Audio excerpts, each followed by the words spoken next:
Hi, the second application that I chose is free and it's called Quizizz. I chose this particular resource because I love including games that are competitions between students in order to have them demonstrate their knowledge.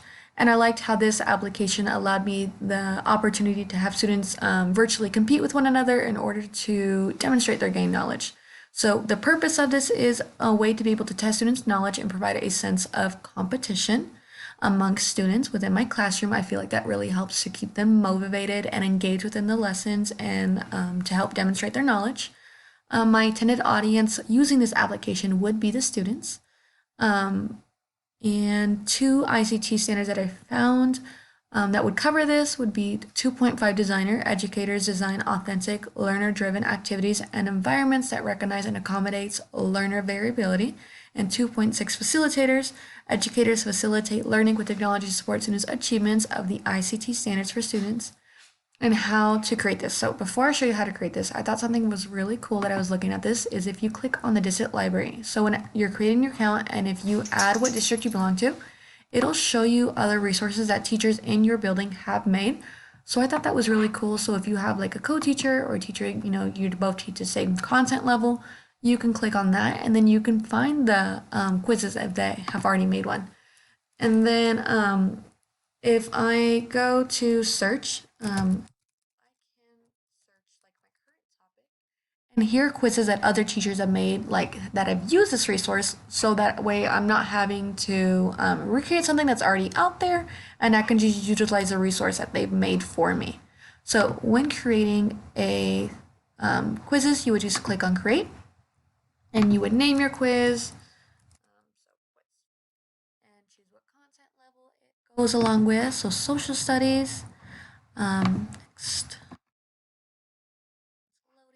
And here you just have different options. So some of these you do have to pay for, like if you want to do reorder or matching. However, a good variety of these are free.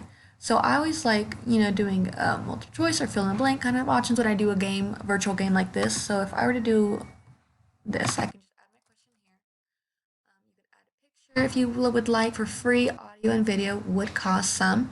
And then I can type my answer in these. And let's say I have my different options.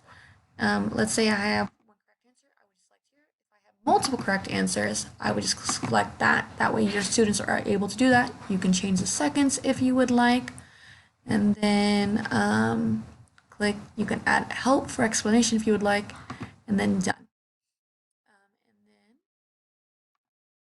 And then you would just add as many questions as you need. And then once you are ready, you would click save. I don't save. Oh, select grade. Sixth grade.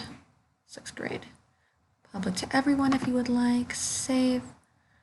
And then it's here. So once I'm ready, it can be, you have two options. I can either assign it, like through a resource such as Google Classroom, or I can do it live. So there's classics where it's student paced. Students, you don't have to facilitate it whatsoever. Students just put in the code that it's going to pop up and then there you just play by themselves, or you can do instructor pace where it's more like a Kahoot kind of thing. So I thought those were really cool. So there's Quizizz. Thank you for listening.